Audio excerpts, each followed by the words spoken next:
More than 50 people were injured in that shooting. Many of them were rushed to Orlando hospitals from that shooting scene.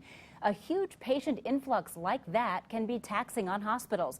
So would Fort Wayne hospitals be ready to respond?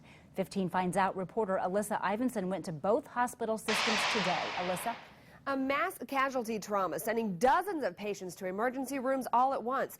It's a scenario we all hope never happens, but it's one for which hospitals have to be prepared. Like the movie set of an Armageddon scene. From natural disasters like Katrina to terrorist attacks like the Boston bombing and the Orlando shooting, mass casualty events could happen anywhere at any time. We never want to see people hurt, but it's just a fact of life. It is happening more and more throughout the country, and we just want to make sure that we can do our very best to be able to handle that. Parkview Regional Medical Center and Lutheran Hospital, both trauma centers in the region.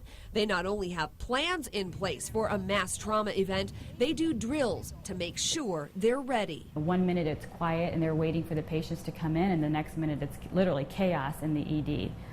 But the hope with the trainings and the exercises that we do all the time is that it's a more organized chaos. In the mock scenarios, an influx of trauma patients will come into the ER, and the staff practice treating them in addition to all the regular patients. We bring them in by the busloads and influx our emergency departments, but even more than that, we actually take that surge into our surgery areas, into our inpatient areas, and really look at what that patient throughput looks like so that every area of the hospital is getting that exercise and that training on what they would do. We don't try and focus on the things that we do well. We look for opportunities for improvement and work on those things so that we can better prepare for incidents of any type.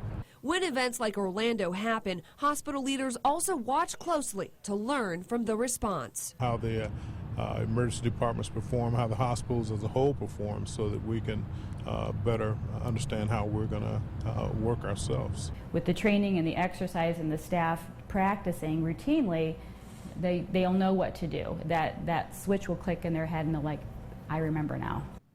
No amount of training and practice can ever fully predict what a real crisis response could entail. Orlando surgeons even say they went through drills too, but the real thing is always different. Still, Parkview and Lutheran say they are ready to respond if the unthinkable happens here.